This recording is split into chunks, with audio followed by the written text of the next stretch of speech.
Hey everybody, what's up? It's Monday, December 7th, 2020. Ted here with you. Hope you had a good weekend. So, I tell you guys all the time, watch out for the conflict. And you just had, with Iran especially, we have a couple spots we have to watch out, especially for right now. You got Iran, China, obviously Russia. But Iran, earlier this year, now don't forget, they're already threatening to have revenge for killing their top nuclear scientists that they claim Israel had something to do with it. And we go hand in hand with Israel, obviously. So earlier this year, they sent a flotilla of fuel to Venezuela because of the United States' sanction, has struggled. They have tons and tons of oil. They get the crude oil, but they don't have the process or the manpower or the parts. They don't have the money because of the U.S. sanctions to get those things. So what's happening is they're giving some of their crude over to Iran, and Iran is bringing the fuel over. But that is in violation of the U.S.'s rules. So the U.S. has smacked sanctions on Iran as well. Earlier in the year, they took those 5 ships of fuel down there, and they put more sanctions on them for that. And basically, Iran said, we don't care. And Venezuela now is trying to make deals with other countries as well, India being one of them.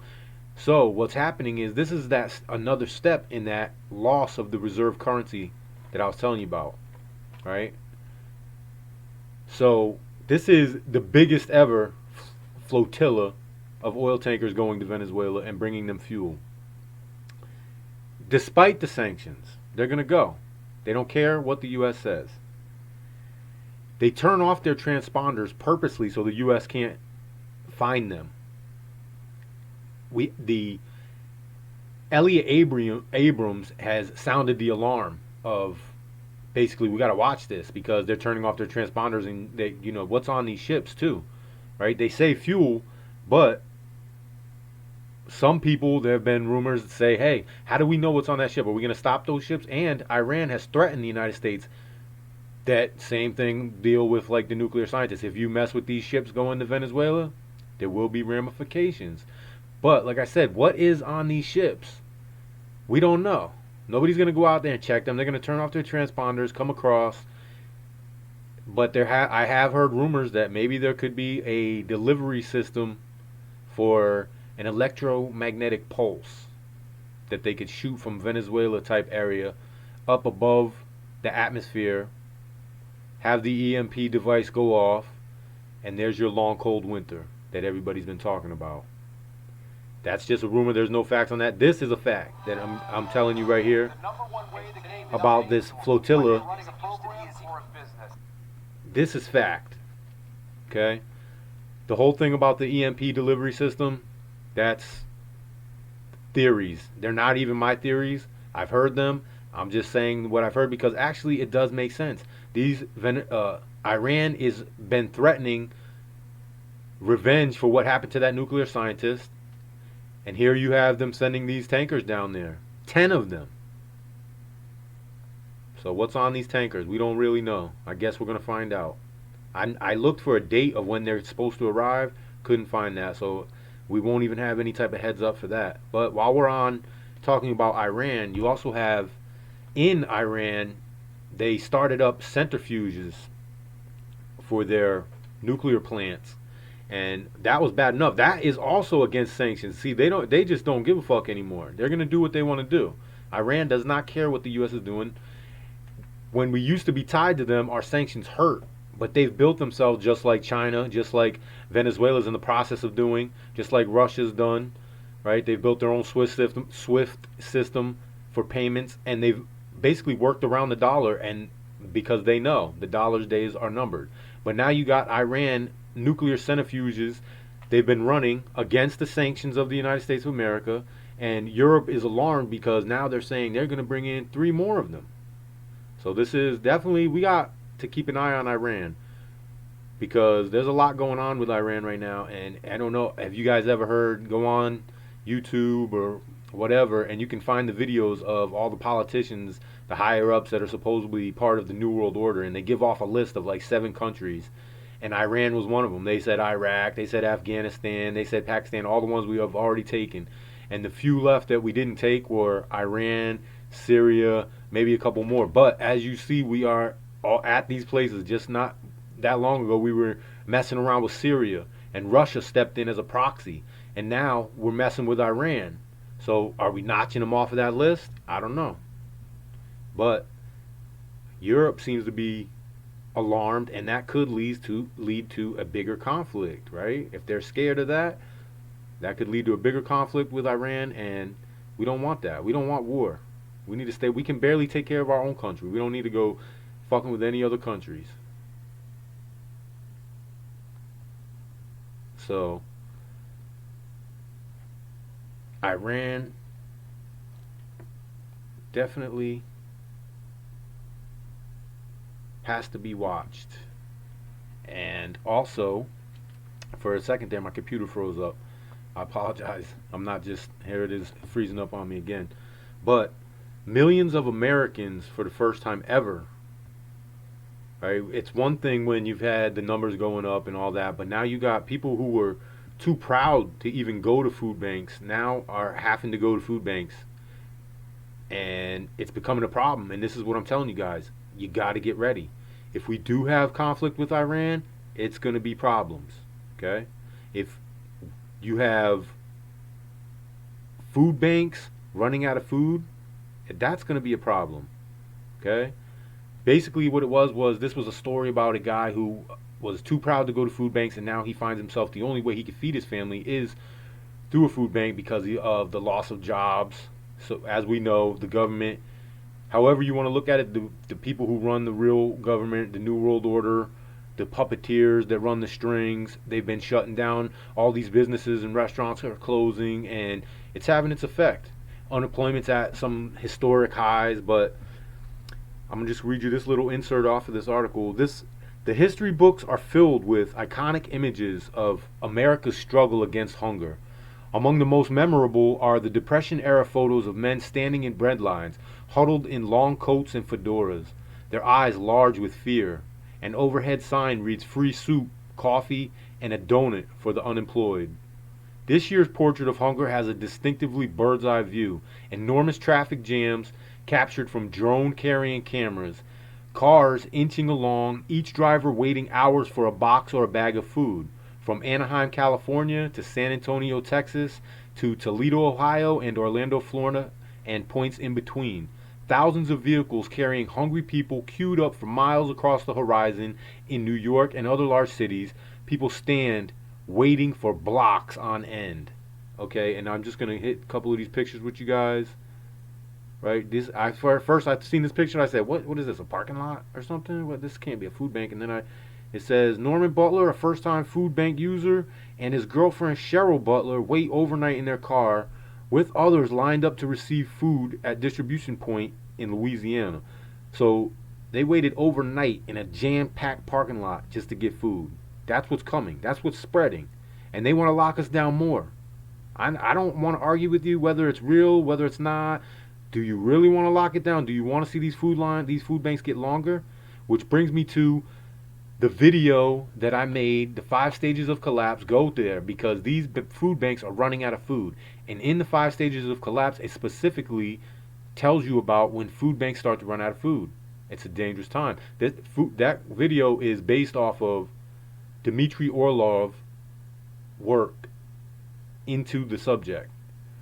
I just studied what he had written and lectured on, and then I came up with that video about it. And it's just a quick blink into his work, but it gives you the 5 stages, and this is part of going into that last stage actually. And if you pay attention and you go check it out, he actually lived through it in another country. I want to say, I don't want to say because I don't want to misquote it, but check it out for yourself, Dmitry Orlov, or go check out my video, 5 stages of collapse. Right? It'll basically hit it for you, but it's going to tell you, it's going to open your eyes to the fact that you need to get ready. It's going to get bad. When food banks run out of food and you lose your job, hopefully never, but if it happens and you lose your job and food banks are already out of food, where do you go? Yeah, that's why we prep, to be ready for that. You have to say what if, right? Even if you're working right now and everything's great, What if? What if? That's what keeps you ahead of the curve. What if I lose my job? What if I fall and break my back at work? What if I blow up on a paving box? What if? You never know, right? So that's what you prep for, the what if. And if you don't think about the what if, when what if comes, it's a smack in the face, right? So don't be like that. Say, what if I lose my job? What if I can't find money to buy food to feed my family? What do I do? And if you're listening now, take your opportunity with the job you have now, the money you have now, and put a little bit into some type of preps. You decide what you need. I'm not even going to tell you what you need. There's tons and tons of prepping videos out there. Go check out what you need. Anyway, I'll keep it moving. This one's a little different. This one is really not about getting ready. It's not about anything too important. But I found it interesting because you got this old former, and I mean old, I think he's like 80s or something like that, 70s, 80s. He's a former Israeli space security chief, says aliens exist. And the reason they haven't told us about them or actually acknowledged it is that humanity is not ready. This galactic federation has supposedly been in contact with Israel and the US for years, but are keeping themselves a secret to prevent hysteria until humanity is ready. So I'm just going to quickly run through it with you guys because it was pretty interesting. Has the state of Israel made contact with aliens? According to a retired Israeli general and current professor Ham Esht, the answer is yes, but this has been kept a secret because humanity isn't ready.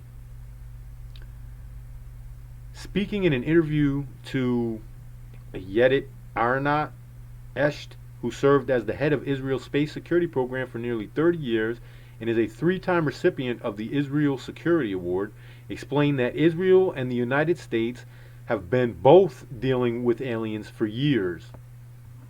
And this by no means refers to immigrants, clarifying the existence of a galactic federation. The 87-year-old former space security chief gave further descriptions about exactly what sort of agreements have been made between the aliens and the US, which ostensibly have been made because they wish to research and understand the fabric of the universe. The cooperative includes a secret underground base on Mars where there are American and alien representatives. If true, this would coincide with U.S. President Donald Trump's creation of the Space Force as the fifth branch of the U.S. Armed Forces. Though it is unclear how long this sort of relationship, if any, has been going on between the U.S. and its reported extraterrestrial allies. But Esht insists that Trump is aware of them and that he was on the verge of disclosing their existence. However, the Galactic Federation reportedly stopped him from doing so, saying they wished to prevent mass hysteria since they felt humanity needed to evolve and reach a stage where we will understand what space and spaceships are. As for why he's chosen to reveal this information now, he explained that the timing was simply due to how much the academic landscape has changed and how respected he is in academia. If I had come out with this, what I'm saying today 5 years ago, I would have been hospitalized. And he probably would have, he explained. He added that today they are talking differently. I have nothing to lose. I've received my degrees and awards. I'm respected in universities abroad, where the trend is also changing.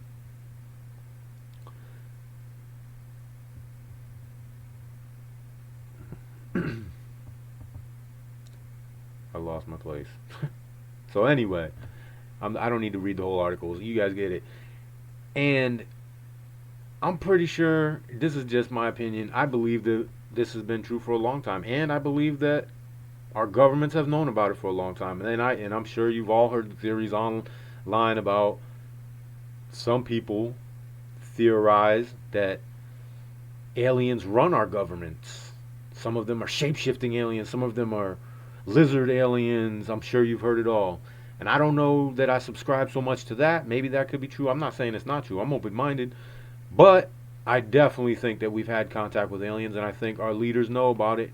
And I think maybe they do have contact. And now we have an 87-year-old dude who was the leader of the space security for Israel saying that's the case. And there's actually a thing called the Galactic Federation. Now, with Trump making that Space Force, this shit sounds a lot like Star Wars. And I'm not talking Ronald Reagan, I'm talking Return of the Jedi. Anyway, guys, I'm going to get out of here. Not so much of the aliens, but for the other stuff, don't be scared. Be prepared. Let me get a thumbs up. Thanks for tuning in. Subscribe. And I'll check you guys out tomorrow. I'm coming out with a video soon about the 5 top reasons you need a gun for before 2021. Anyway, stay safe, guys, and I'll check you out tomorrow.